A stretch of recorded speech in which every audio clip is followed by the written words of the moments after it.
mas eu quero te convidar a abrir a sua Bíblia lá em Lucas, capítulo 1. Lucas, capítulo 1. Alguém aqui está lendo o livro de Lucas no seu devocional? Ninguém. Lucas, capítulo 1.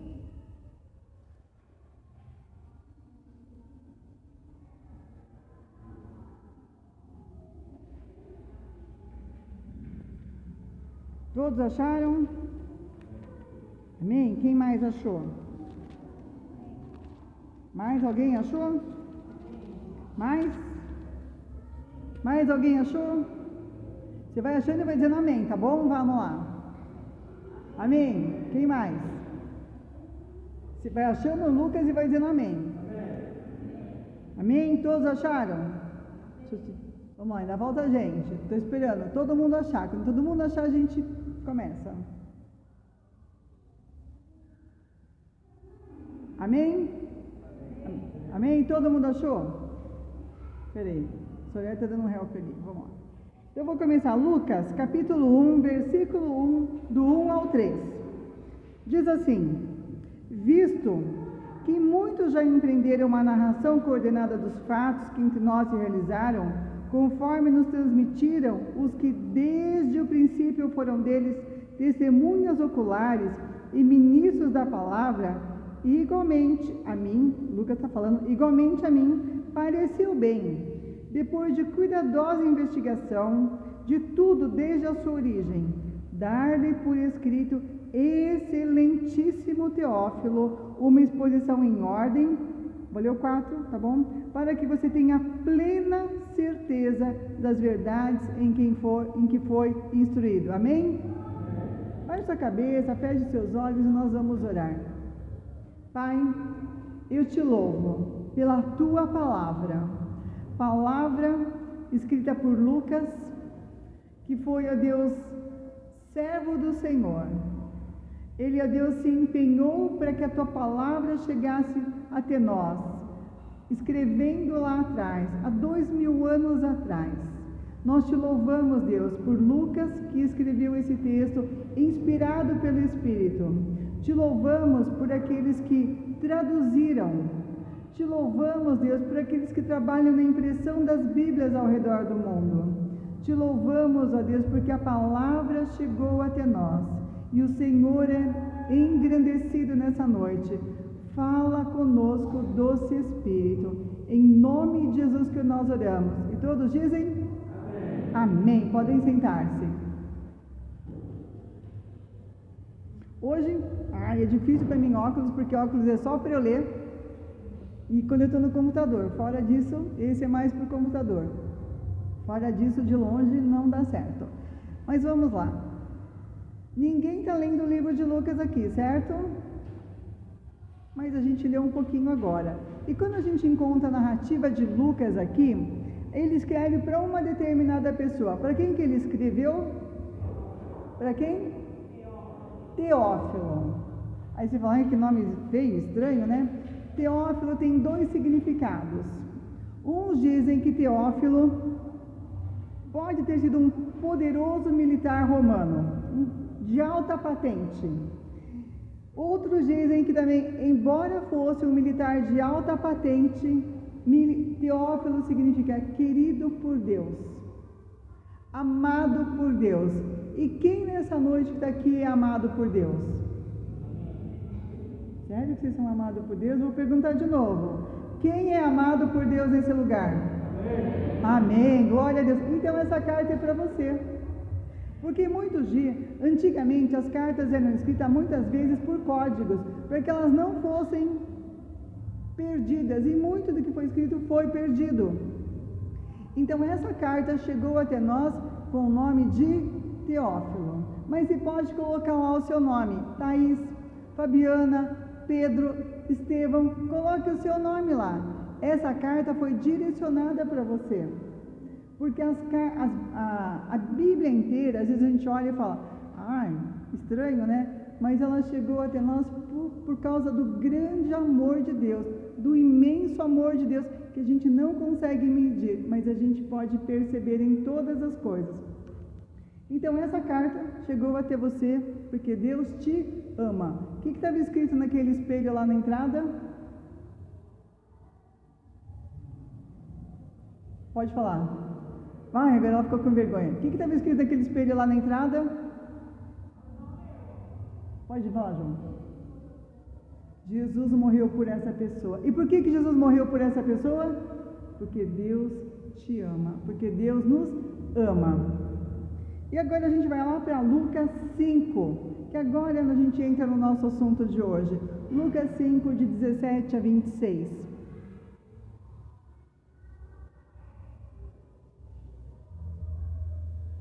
Enquanto você vai achando o Evangelho, capítulo 5, vou dar algumas coisas. Às vezes nós pensamos em Lucas e nós falamos assim, Lucas era apóstolo. Lucas era apóstolo?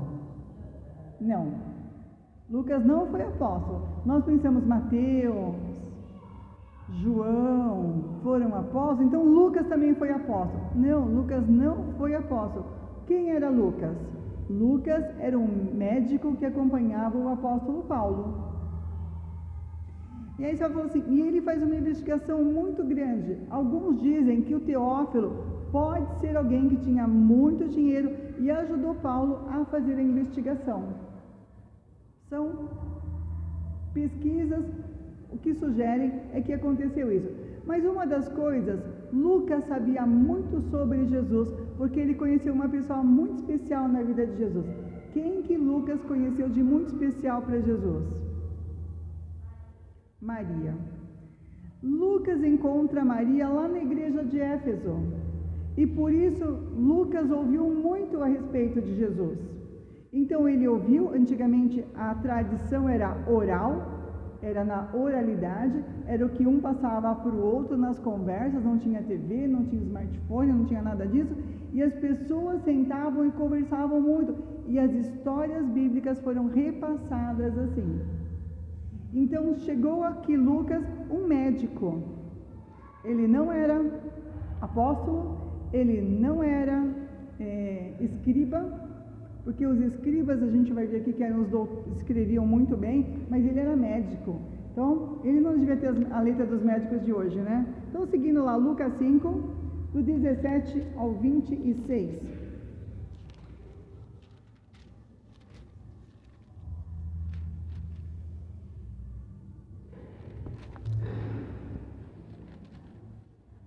Lucas 5 diz assim: E aconteceu que num daqueles dias Jesus estava ensinando. Jesus ensinava muito mais do que pregava. E achavam-se ali assentados fariseus e mestres da lei, vindo de todas as aldeias da Galileia, da Judeia e de Jerusalém. E o poder do Senhor estava com ele para curar. Diga, para curar. Beleza? Vieram então alguns homens trazendo um paralítico. Deitado num leito, eles procuraram levá-lo para dentro e colocá-lo diante de Jesus. E não encontrando uma forma de fazer isso, por causa da multidão, subiram ao telhado e por entre as telhas desceram o paralítico no seu leito, deixando no meio das pessoas diante de Jesus. Vou fazer uma pausa aqui, só para a gente não correr muito. Quem eram os fariseus? A gente ouve muito sobre os fariseus, né? E é a primeira vez que Lucas vai narrar sobre os fariseus, mas eles já estavam na vida de Jesus acompanhando tudo. Os fariseus, eles eram mestres autoritários e eles eram muito respeitados nas sinagogas. E eles formavam um partido político e nos dias de Jesus eles compunham mais de 6.000 membros na região da Palestina. Pregavam que suas interpretações teológicas e tradições tinham o mesmo valor da Bíblia. É verdade isso? Não. As tradições jamais têm o mesmo valor da Bíblia. A Bíblia foi inspirada por Deus, as tradições não. Mas era isso que os fariseus pregavam. Por isso que eles se sentiam tão afrontados por Jesus e eles criavam tanta polêmica com Jesus. Foram os fariseus os primeiros a criarem problemas para que Jesus fosse crucificado. Então, olha só, eles conheciam a Bíblia, mas eles deturpavam vários pontos e por isso eles não aceitaram Jesus. É o mesmo erro que a gente pode cair. Ser conhecedor da Bíblia, mas ter tantos pontos contrários que não estão na nossa caixinha e a gente rejeitar Jesus. Mas também tinha o outro grupo, além dos fariseus, qual que era o outro grupo? Aqui haviam dois grupos. Lá no versículo 17, estavam ali assentados fariseus e mestres da lei. Os mestres da lei eram os escribas. Quem eram os escribas? Eram estudiosos com grande habilidade para a escrita. Lembrando que nessa época a escrita era muito rara e era só permitida para homens e para homens de influência, não era permitida para todos os homens. Então os escribas eram uma classe muito, vamos dizer assim, de elite. Porque só eles sabiam ler e escrever e dominavam a escrita e a leitura. Quem aqui ficaria contente sem nunca ler nada? Não, na nossa cultura, hoje todo mundo sabe ler, graças a Deus. Nós não estamos nos países muçulmanos, onde em algumas regiões não é para as mulheres lerem e escreverem a um alto custo. Mas nós podemos ler e escrever, glória a Deus, amém? Não precisamos fazer parte de uma elite. Então eles eram responsáveis pelo estudo, pela interpretação e ensino da lei, os escribas. E eles também eram responsáveis pela transmissão da cultura judaica, das tradições judaicas. Mas a maioria dos escribas, aqui que mora o perigo, fazia parte dos fariseus. E a parte que não fazia parte dos fariseus, fazia parte dos saduceus. E aí que está um grande nó, porque os saduceus não aceitavam a ressurreição. Então eram partidos políticos que eles brigavam entre si. Você fala que coisa chata, né, Lúcia? Você não vai parar? Vou mudar de assunto daqui a pouco. Mas só para a gente entender o pano de fundo. Quando você encontrar os fariseus, você sabe quem é agora. Quando você encontrar os mestres da lei, os escribas, você sabe agora. Amém? Eu gosto de dar aula, por isso que às vezes eu entro em alguns detalhes. E aí quando vem aqui no versículo 17, a gente vê que num daqueles dias, como diz a sua Bíblia? Versículo 17. Quem tem uma versão diferente? Pastor? A minha Bíblia diz num daqueles dias. E para você? Certo dia. Outro? Num outro dia. Sabe aquele dia comum para você? Está tudo igual? Você fez tudo normalmente? Era um dia qualquer. Não era um dia específico que Jesus falou assim, não, hoje vai ser diferente. Para Jesus todos os dias são extraordinários. E a gente vai ver no final. Mas para todo mundo que estava ali, eles estavam ouvindo Jesus. Eles tinham visto alguns milagres, mas era mais um dia. Um dia de expectativa para alguns? Sim, de muita expectativa para alguns. De muita expectativa para esse paralítico. Para esse paralítico não era um dia comum. Não era o dia de todo dia.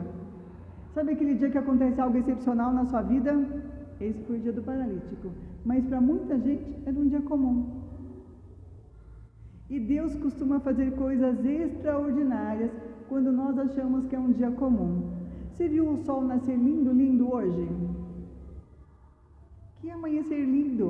E ontem foi noite de lua cheia.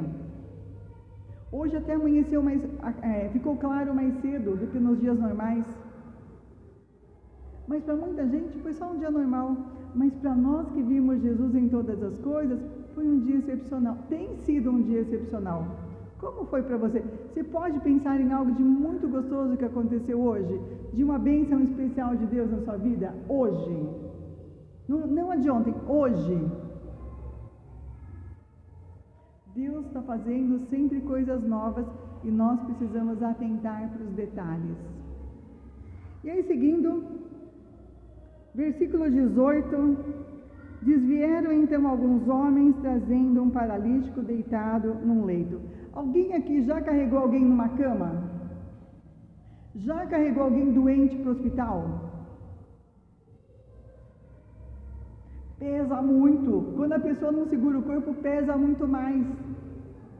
Eles estavam carregando um paralítico num leito. Então o negócio era mais pesado. Qual a distância que eles carregaram? Não sei, a Bíblia não fala. A Bíblia não fala se eles andaram 1 milha, 1 quilômetro, 10 quilômetros. A Bíblia não fala. A Bíblia não fala se esses caras estavam cansados, exaustos, bravos, se o paralítico estava reclamando. A Bíblia não narra. A Bíblia fala que esses homens levaram o paralítico. Será que eles eram inimigos dele? Não. Eles eram amigos desse paralítico. Eles eram alguém que amava esse homem e tinham compaixão por ele. Ontem foi dia do amigo, dia 20 de julho. Mas dia do amigo para a gente são todos os dias, não é verdade? E esse paralítico encontrou amigos. A gente pensa sempre 4 homens. Não sei, se a distância fosse grande, talvez fossem muitos e se revezavam. Você segura uma parte, depois vou eu, e a gente vai revezando, porque o caminho é cheio de pedra, esburacado, tem subida, tem descida, está muito sol, a gente vai cansando. Não sei. A sua imaginação viaja? A minha às vezes viaja, pensando nessas coisas. E a gente chega aqui no versículo 18, e eles carregavam, esses amigos carregavam esse homem. E aí no versículo 19, ele diz que eles chegaram na casa e tinha gente demais no meio do caminho. Acho que eles diziam, dá licença, dá licença, dá licença, dá licença, e ninguém deu licença para eles, todo mundo ficou lá imóvel. Ah não, se arranja outro jeito, nós não vamos sair daqui. Eles encontraram as portas fechadas para eles chegarem até Jesus. Mas aqueles amigos eram tão amigos que eles pensaram, olharam a escada, a gente dá um jeito. E eles tocaram subir a escada com esse paralítico nas costas. Você faria isso? Você faria isso por um amigo, subir a escada, carregando um paralítico? E vamos imaginar que ele ainda fosse pesadinho. Esses amigos eram amigos de verdade. E eles sobem a escada e eles chegam lá em cima. Alguém já viu algum filme mostrando como eles descem o paralítico? A gente fica imaginando. Eles descem esse homem por cordas. Mas lembrando, quem que estava lá na reunião? Os fariseus e os escribas. E mais uma multidão. Esses amigos ficaram com vergonha? Ficaram tímidos? Ficaram pensando, o que Jesus vai pensar? O que os fariseus vão falar? A gente vai ser expulso da sinagoga? Eles não ficaram preocupados com o que os outros iam pensar. E por que a gente fica tão preocupado com o que os outros vão falar? Eles não estavam nem aí, como diz o Dudu, às vezes da briga lá em casa, tô nem aí, porque os outros vão falar. Eles sabiam que Jesus tinha poder para curar aquele amigo. Por que eles sabiam? Porque já muitos milagres haviam acontecido. Agora vamos pensar em você. Você tem ido atrás de Jesus por você ou por um amigo que está desesperado e precisando de socorro? Às vezes, a gente leva os amigos em oração para Jesus. E é isso que a gente faz às terças-feiras. Às vezes, amigos e às vezes pessoas que a gente nem conhece, mas a gente leva em oração. Às vezes, a gente traz para a igreja. A gente vai, às vezes, na casa do amigo e leva a Bíblia e compartilha. Mas quais são as formas que nós podemos socorrer os nossos amigos? Porque todos os nossos amigos estão bem?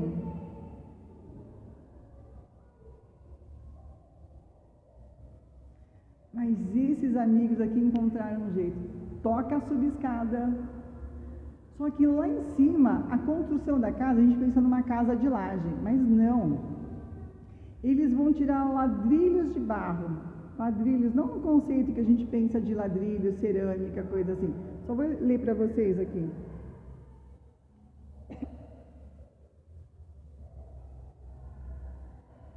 Só localizando, cadê? Essa casa, ela tinha uma cobertura, uma espécie de laje, de barro cozido. A casa típica da Palestina tinha telhado plano, onde se chegava por escada externa, e o telhado era geralmente coberto com uma camada de barro apoiada por esteiras de ramos de palmeira e sustentadas por viga de madeira. Ou seja, uma construção frágil. Frágil, mas fácil para fazer um buraco. Agora, você imagina, você está aqui embaixo e alguém começa a fazer barulho, porque foi muvuca, né? Faz barulho e desce sujeira. Na sua casa, Bruno. Pensou? Você ia xingar o cara até. Você ia falar, você vai consertar depois, você não ia fazer isso? Não, Jesus está aqui, os fariseus estão aqui, não, a gente não vai falar nada por educação. Mas você imagina na sua casa foi revirada, o telhado, para descer um homem. O buraco, no mínimo, ia ser 1 metro por 1 metro, certo? Dependia da habilidade dos caras lá em cima. E ainda com toda essa estrutura não tão forte, eles precisavam de apoio para descerem o cara. Um paralítico. Como que eles desceram? Eu não sei. Lá no céu a gente descobre. Mas eles descem esse paralítico. E aí a gente vai seguir um pouquinho mais. Quando a gente pensa nele, a gente pensa que as dificuldades não os impediram. A dificuldade não foi limitante. Às vezes as dificuldades nos limitam. A gente fala, não vai dar certo, porque não deu até agora, e a gente desiste. Aí o versículo 20 diz, quem lê para mim?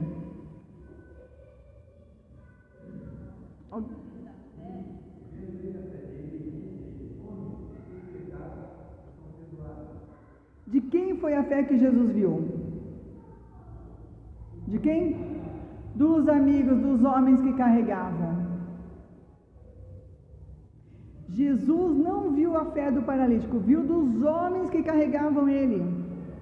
Isso significa que às vezes nós vamos carregar pessoas e nós vamos ter mais fé do que essa pessoa. A pessoa vai dizer, não sei se vai dar. Mas a gente fala, eu creio que Deus vai agir, eu creio que Deus tem milagre, eu creio que Deus tem bênção. E a gente vai falar e compartilhar dessa fé com eles. Jesus viu a fé dos amigos, gente. O paralítico talvez ele estava dizendo assim, vai dar certo esse negócio? Porque Jesus não falou da fé do paralítico. O paralítico talvez estava morrendo de medo, dizendo assim, já estou arruinado, agora se cair estou morto, né? Mas os amigos não, eles estavam segurando as cordas, seguraram a vergonha, seguraram talvez o xingamento de todo mundo, mas eles antes disso seguraram em fé. E há situações que nós só venceremos por fé em Deus, bem firmada. E às vezes não é a nossa luta, às vezes é a luta de outra pessoa. Muitas vezes as pessoas falam assim para você, não deu certo porque você não tinha fé. Aí você devolve para ela assim, que você tinha fé. Porque aqui foi a fé dos amigos. E você tinha fé? Ou é crente bully, pouca fé? Então a gente precisa falar, Deus, dá-me fé, dá-me fé. Nós precisamos de fé para nós e para outros. Quem tem pedido fé? Levanta a mão. A Bíblia diz que sem fé é impossível agradar a Deus. Onde está esse texto? O irmão Donizete me fugiu aqui. Onde está esse texto? Hebreus 11:6, lembrei. Hebreus 11:6 diz, sem fé é impossível agradar a Deus. Então o que acontece? Esses 4 amigos agradaram a Deus. Esses 4 amigos moveram o coração de Jesus. E é interessante que quando você vê os milagres que Jesus faz, muitas vezes ele fala, a tua fé. A mulher do fluxo de sangue, foi a fé daquela mulher. Ela falou, se eu apenas tocar, eu nem preciso que ele ore. Jairo também. Jairo falou assim, basta uma palavra do Senhor, não precisa ir na minha casa não, basta uma palavra do Senhor. E às vezes a gente fala assim, não, Deus, eu quero um sinal. Fé. E aí Jesus fala, vendo-lhes a fé, aliás, Lucas narra, vendo-lhes a fé, Jesus disse ao paralítico, homem, os seus pecados estão perdoados. E aí os escribas e saduceus e fariseus ficaram enfurecidos e diziam, quem é este que diz blasfêmias? Quem pode perdoar pecados a não ser um, que é Deus? Porque eles jamais admitiam que Jesus era o Filho de Deus, o Deus encarnado. Eles jamais admitiram isso. Então eles estavam mordidos porque Jesus fosse, os teus pecados estão perdoados. Mas se é algo que nós precisamos mais do que cura, é os nossos pecados perdoados. Mais do que cura, mais do que qualquer outra coisa. Eu e você precisamos que os nossos pecados sejam perdoados. Aí você vai dizer assim, eu não peco. Todos nós pecamos. A Bíblia diz que não há um justo sequer. Você pode pegar o texto de Romanos 3:23, Romanos 6:23, Efésios 2:8, e a gente vai caminhando e vendo que nós precisamos da graça salvadora de Cristo Jesus. Sempre. E não é uma única vez. Sempre eu preciso. Todos os dias da minha vida. E chegando aqui, versículo 22, Jesus, porém, conhecendo os pensamentos, disse, o que vocês estão pensando em seu coração? O que é mais fácil dizer? Os seus pecados estão perdoados ou dizer levante-se e ande? Mas isso é para que vocês saibam que o Filho do Homem tem autoridade sobre a terra para perdoar pecados. E disse ao paralítico, Jesus primeiro fala para os escribas e fariseus e para o povo, e depois diz para o paralítico, eu digo a você, levante-se, pegue o seu leito e vá para sua casa. E imediatamente. Quanto tempo dura um imediatamente? Quanto? Na hora. Imediatamente. Mas eu já ouvi alguém pregando dizendo que esse imediatamente levou tempo. Ele só errou o advérbio, né? Imediatamente é na hora. Foi instantaneamente. Quando Jesus quer, Ele faz. Mas há tempo para todas as coisas. Imediatamente, aquele cara ficou de pé. Eu imagino que ele saiu pulando. Se fosse você que era paralítico, todo o trabalho que Deus ia sair como? Aí Jesus, obrigado. Quietinho. Você ia pular, dar glória a Deus, fazer cambalhota. E eu não ia, irmão Donizete? Se o irmão Donizete fizer cambalhota lá, é ou não é? Então, imediatamente esse homem saiu e ele saiu explodindo. E os amigos dele? Como será que estavam os amigos dele? Vibrando. Se fosse você ia sair como? Levantar devagarzinho. O homem fazia a estripulia se fosse necessário. E todos ficaram muito admirados, davam glória a Deus, cheios de temor. Hoje vimos coisas extraordinárias. Hoje vimos coisas extraordinárias. Abaixe a cabeça e feche os seus olhos. Se você deseja ver o extraordinário de Deus, clame ao Senhor. Clame ao Senhor agora e fala, Deus, eu preciso de uma fé maravilhosa, mas eu quero ver o extraordinário do Senhor na minha vida, eu quero ver o extraordinário do Senhor na minha família, eu quero ver o extraordinário do Senhor na minha igreja, eu quero ver por onde eu passar, porque foi num dia comum que Ele fez o quê? O extraordinário. Clame agora pelo extraordinário, erga a sua voz, abra a sua boca, se você quer o extraordinário. Agora abra sua boca e clame, não fique de boca fechada. Se você quer ver que Deus se haja na sua vida, haja naquelas áreas de luta, clame agora.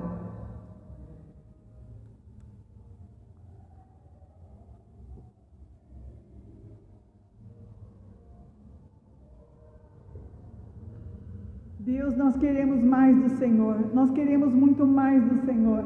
Pai, nós queremos ser inundados pela Tua presença. O Senhor tem poder para levantar um paralítico, o Senhor tem poder para ressuscitar mortos, para ressuscitar o Lázaro. O Senhor mesmo foi ressuscitado, porque a vida está em Ti. Pai, que a Tua vida inunde as nossas vidas nessa noite, que nós sejamos tocados pelo Senhor, que maravilhas do Senhor aconteçam, que o nosso coração seja cheio da Tua presença, que tenhamos uma fé inabalável no Senhor que é a nossa rocha, no Senhor que é a nossa fortaleza, no Senhor, ó Deus, que vai à frente nas nossas guerras, no Senhor que nós cantamos, é o nosso general. Mas mais do que o nosso geral, o Senhor, nosso Senhor e Salvador, e ao Senhor vai toda a honra, glória, poder e majestade. E nós te louvamos, porque o Senhor é o Deus que cura o físico, cura a mente, cura as emoções. O Senhor é o Deus que restaura tudo que foi quebrado, tudo que foi partido. O Senhor tem poder para restaurar, inclusive a nossa alegria. Pai, que onde há um coração triste, que o Senhor encha de alegria. Pai, que onde há um coração desanimado, que o Senhor traga força e ânimo. Pai, que onde há alguém sem esperança, Tu és o Deus de toda esperança, porque a Tua palavra declara Cristo em vós, a esperança da glória. Ah, Jesus, Tu és o nosso maravilhoso conselheiro. Nos aconselha todos os dias, para que nenhum dia mais seja um dia comum, mas sejam dias da glória do Senhor pairando sobre nós, sejam dias de coisas extraordinárias, e que a gente aprenda a viver para a honra e glória do Senhor. Amém. Amém? Eu terminei a primeira parte, eu vou para a segunda parte. Mais 2 horas, vocês esperam? Eu vou pedir que 2 pessoas me ajudem aqui, por favor. Vou pedir que uma pessoa distribua aqui e outra pessoa distribua aqui. Nossa, Deus, que aqui para cada vez. Oh, não deixa uma, sabia? Não deixa uma.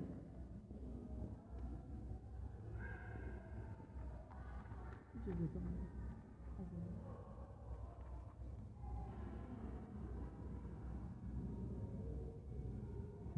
Essa daqui foi a aula de hoje cedo, a aula da Elisete. Você perdeu. Quem veio na aula da Elisete hoje? Quem não gostou da aula da Elisete pode abaixar a mão. Quem não gostou? Não, quem não gostou pode abaixar. Quem gostou pode levantar. Está aprovada, viu, Elisete? Ela falou que estava tremendo de medo, mas é isso sim, a gente coloca umas pessoas no fogo e vamos em frente. Então essa é a aula de hoje. Para você, faltou para alguém? Se faltou, quem tá sem?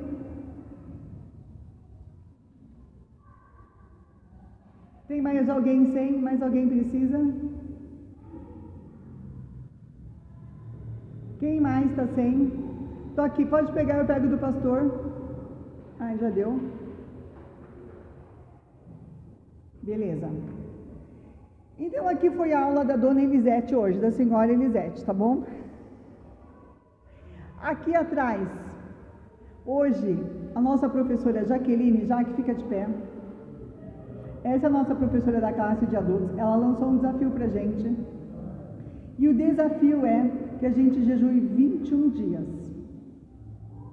E aqui atrás você tem vários textos bíblicos para você orar. Pode sentar, obrigada, Jaque. E vários pedidos.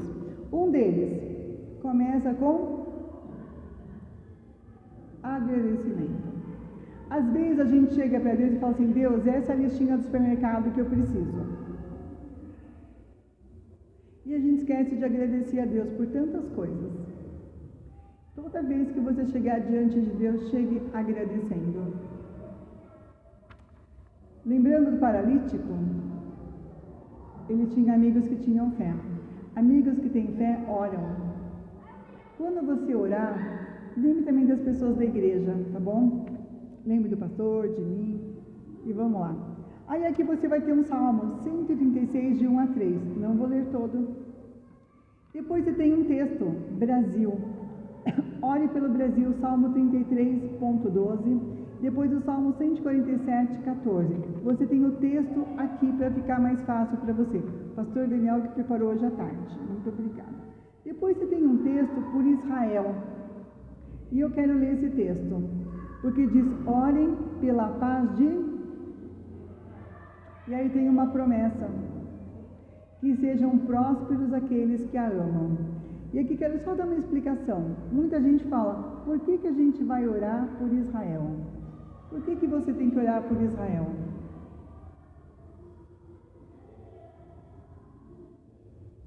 É mandamento. Salmo está dizendo: orem, é uma ordem.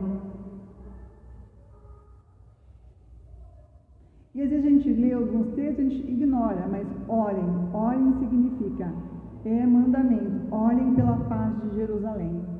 Então aprenda a orar todos os dias por Jerusalém e por Israel. Às vezes a gente esquece, por isso que está na listinha. Depois ore pela unidade da igreja, está o Salmo 133. Depois ore por arrependimento, 2 Crônicas 7,14. Ore pelo temor ao Senhor. E nós colocamos 2 textos bíblicos. Ore por proteção. 2 textos, o Salmo 34,4 e o Salmo 18, de 1 a 3, que é o Salmo que a gente já tem declarado. Ore pela construção da igreja. E na construção da igreja, eu busquei texto, busquei Neemias, busquei Esdras, li. E aí me veio esse texto de Ageu 2, 6 a 8, que foi o texto que Deus deu para o pastor quando a construção ia começar. E até hoje Deus tem sido fiel e Ele cumpre a sua palavra. Então declare essa palavra. Depois, aqui o último texto. Ore pela igreja. Atos 9, 31. Então você vai orar, o texto diz assim a igreja tinha paz por toda a Judéia, Galiléia e Samaria, edificando-se e caminhando no temor do Senhor e no consolo do Espírito Santo, crescia em número. Olha assim, a igreja tinha paz por todos os lados. Olha que a igreja tenha paz por todos os lados, a igreja da Vilarde, e que a gente seja edificado e caminhe no temor do Senhor e no consolo do Espírito Santo, que a gente cresça em número. Amém? Minha mãe chegou ali, assim, minha irmã, meu cunhado, bem-vindo com vocês. Então você tem um desafio. Se você se compromete a jejuar 21 dias, o jejum começa. Cadê minha data? Não saiu a data? Muito obrigada, Lê. Começa 21 de julho, hoje ou amanhã. Se começar amanhã, eu anotei aqui errado. Começando amanhã, a gente vai terminar no Dia dos Pais. 21 dias de jejum. E é interessante que na unidade Deus estabelece a bênção. Para aquele paralítico foi na unidade dos amigos. Para cada um de nós vai ser no que, não sei no que. A Solange trouxe algo de manhã, ela lembrou de algo que alguns anos atrás, algo que já faz muitos anos, eu lembro que deve fazer uns 10 anos talvez, e nós estávamos orando pelo país. O nosso desafio era jejuar pelo país. E nós estávamos com muitos desempregados. Naquele jejum, todos conseguiram emprego, inclusive o marido dela, que nem na igreja vem. Então, às vezes, a gente está clamando por uma coisa e Deus está abençoando. Quando a gente ora pelo país, a gente está abençoando, a gente está orando para que Deus abençoe todas as portas. Então, olha só, nós oramos por uma coisa e Deus foi abençoando os empregos. Nós jejuamos, aliás, por um propósito, e todas as famílias ficaram empregadas. Até o Mailton, entende? Deus faz como Ele quer, mas Ele se alegra quando a gente trabalha na unidade. E se você está disposto a jejuar, e se você pode se ajoelhar, eu vou pedir para você se ajoelhar, se não, fique de pé. Nós não vamos orar por toda a lista, não, pode ficar tranquila, tá bom?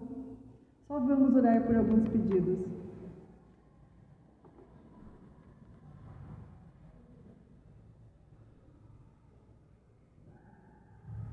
Senhor, muito obrigada por essa noite.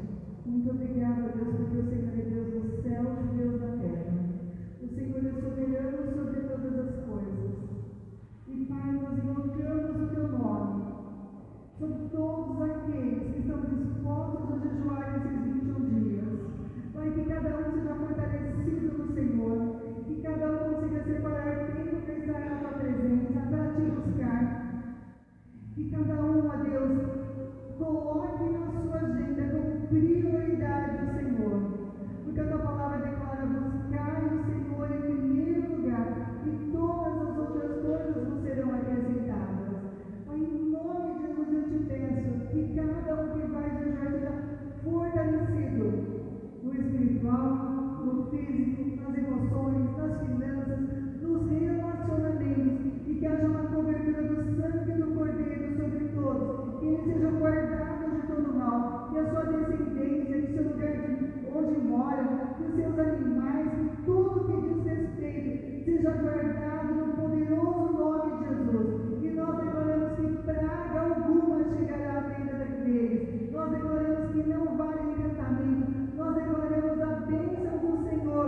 abençoe.